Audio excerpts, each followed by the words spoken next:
Hi, this video is for anyone who is signing on to begin this hybrid class and just wants the introduction.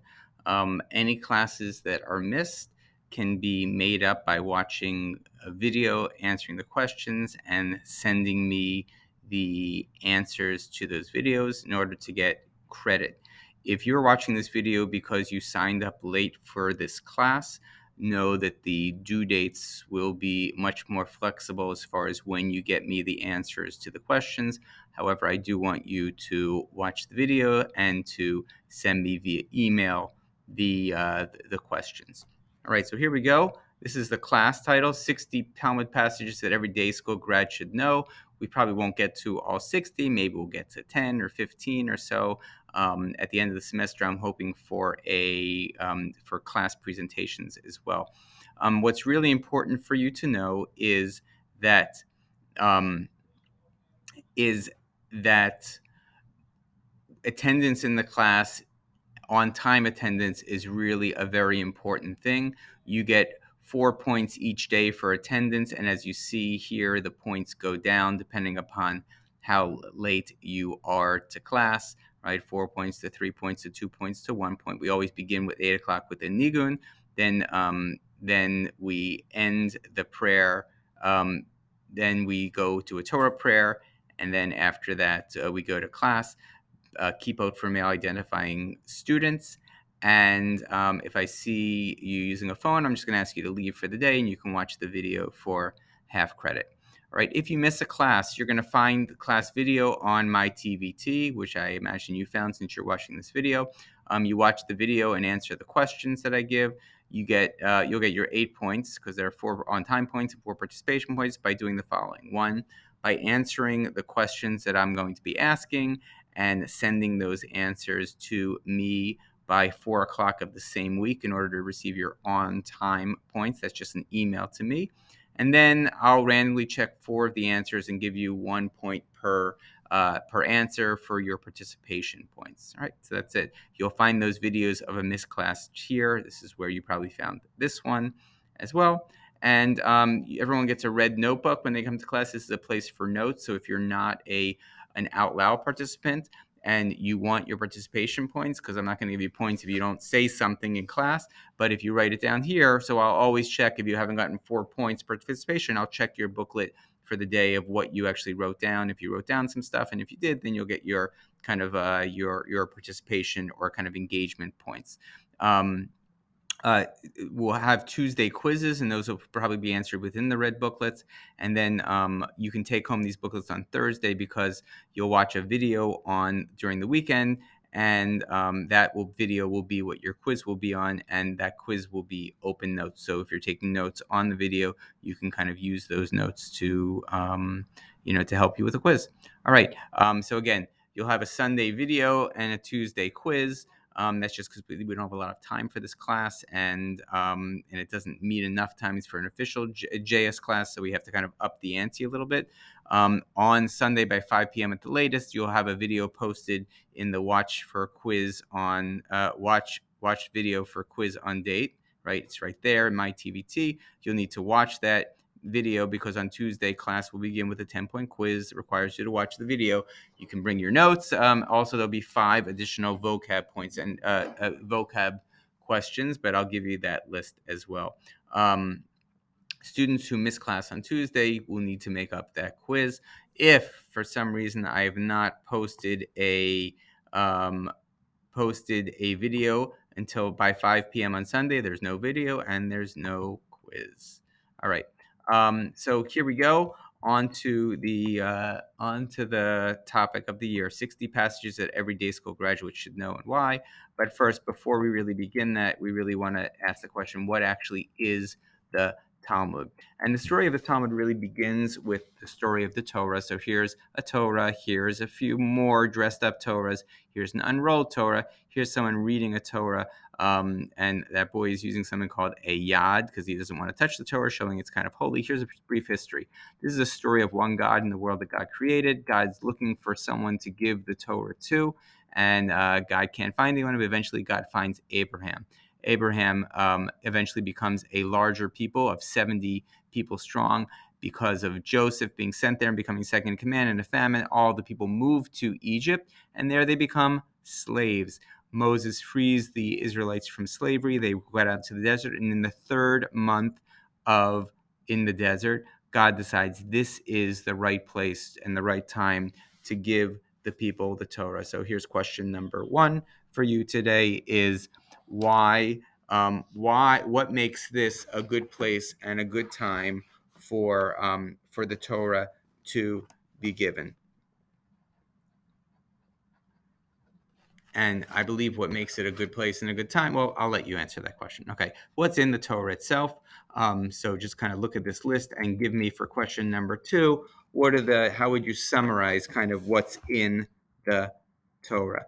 After they get the Torah, they were 40 years in the desert until they get to the promised land. The book of the Torah um, has five books.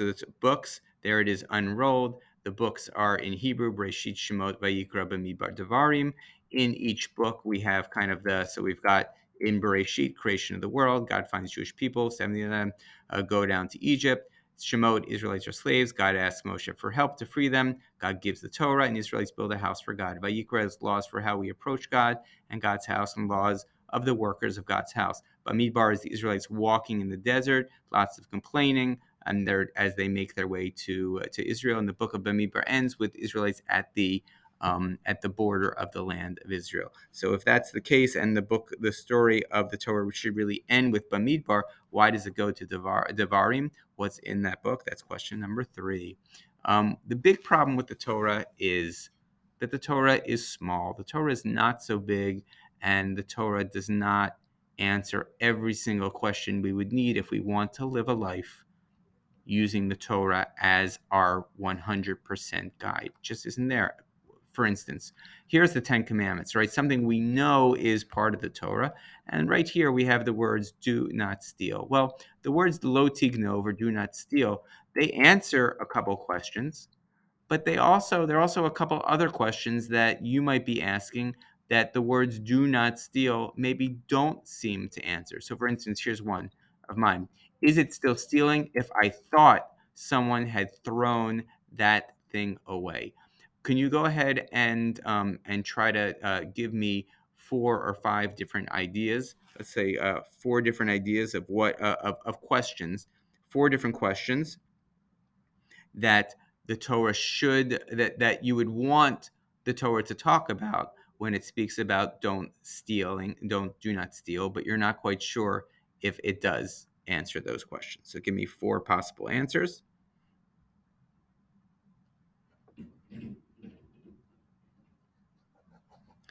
Okay, and so here are my answers. I said, is it stealing if it's so inexpensive that no one would even want it? Is it stealing if it was in the lost and found for over a year? If the stuff that's stolen is food and I'll die by not eating that food, is it still stealing? Am I stealing from someone else who has stole? If I'm stealing from someone else who stole, is it still considered stealing? Does it make a difference if I'm stealing from a big nasty corporation? And let's try the same thing with the words of Shabbat. Remember Shabbat and keep it holy. 6 days you'll work, and on the seventh day you will rest and do no work, because God rested after creating the world. So lo taseh kol malacha, do not do any work on the seventh day. What kind of questions do you have about that the Torah doesn't seem to be able to answer specifically by the words do not do work? Here's an example. What actually is work and what is not work? Give me four other questions that might come up.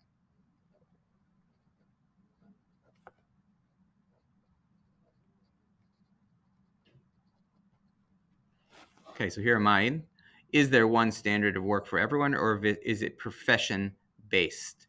By the way, what do I mean by that? This is question number 6. What do I mean by is work profession based?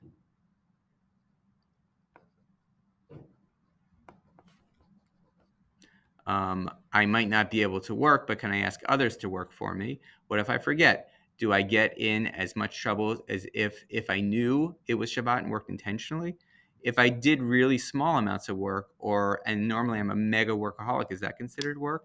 Um, and we can just skip that one for it. But we're actually in luck, because remember this story I told you about God giving the Torah? Well, there's another tradition. What you didn't know was there's another tradition that says as God is giving the Torah, God is handing the written Torah, God is also handing another kind of Torah to God, a Torah that is verbal and that is kind of whispered by God from God to Moshe. And what are these? These are all the laws that weren't explained in the Torah. And um, and this, by the way, is going to be known eventually as, when it's written down, as the Mishnah. But here's how the story goes. The story goes like this. Moshe received the Torah at Mount Sinai. Moshe transmitted it to Joshua. Joshua transmitted it to the elders. The elders transmitted it to the prophets. The prophets transmitted it to the men of the great assembly. This is the story of that oral Torah. And the men of the great assembly said, be careful when you think you're being just, have a lot of students and make a fence around the Torah. But if this is the story of Moses is here introducing, this is a part of this book called the Mishnah, and it's basically introducing this part of the Mishnah called Pirkei Avot, or Sayings of Our Fathers. But what is happening here, and why is this being written? And specifically, look at this word Torah. What's the Torah we're talking about? Moses received something at Mount Sinai that he passed over to Joshua, that Joshua passes over to the elders, that the elders pass over to the prophets, prophets pass over to the men of the great assembly, and the men of the great assembly say the following. So what's going on here? What Torah are they talking about? They're talking about the physical Torah, or are they talking about this oral Torah? And if they're talking about this oral law, how come they get to call it Torah, right? Is it Torah? Well, I guess if it's from Mount Sinai, it is Torah as well, but a different kind of Torah. It's the Torah that is an oral law or conversational law. Okay. But because if Moses here was talking about the actual Torah, then we know what that story is. That's a story where Moses receives the Torah at Mount Sinai. He brought part of it down to Mount Sinai from Mount Sinai, then smashes it on the ground. Then he saw the people were worshiping God, the golden calf. Moses goes up and gets the rest of the Torah. He brings it down and places it in the ark. The ark travels with the Israelite people into the promised land after Moses died. So that is actually, if we were talking about that. But for some reason, we're not talking about that. We're talking about something else that gets transmitted word to it, kind of like telephone, into the ears of people. But how is that Torah? And especially if we look at a great example of that. Now, by the way, so this is that's called that. Let's take an example of the Mishnah compared to the Torah. Now, what's the Mishnah? The Mishnah is the name for all of those laws written down, and there are 6 books of that called the Mishnah. Let's just look for a second at the Mishnah compared to the Torah. And I want you to read these over. And your question number 7 is, what is the difference between the two?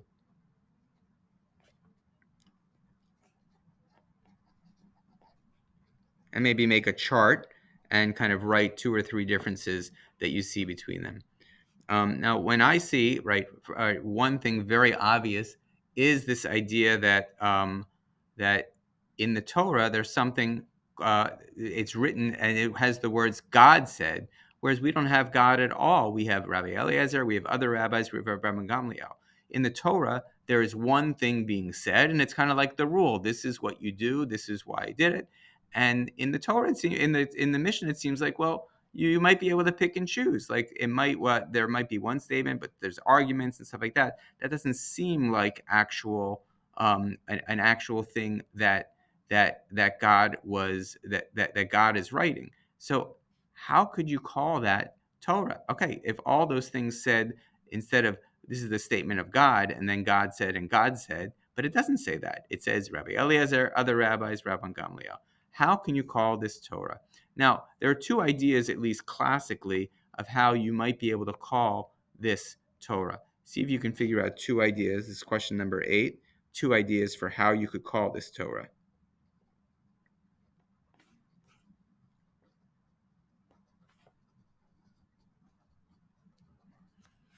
I'm just writing down the questions so I have them here as well. So idea number one, at least that the classic ideas are: through conversations with God, Moses learned every single Jewish law that will ever be known, but somehow this knowledge was lost, and the mission is the rabbi's project of recovering them. Or, this is what the Rambam says, what God transmitted in conversation with Moshe were general ways that you can dig deeply into the Torah to find the laws. The rabbis used these strategies to uncover hidden laws that had not yet been uncovered. So these are the two ideas.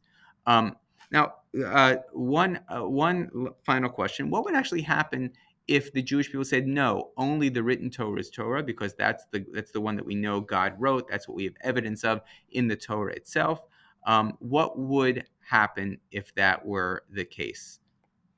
That's question number 10. Or 9, sorry.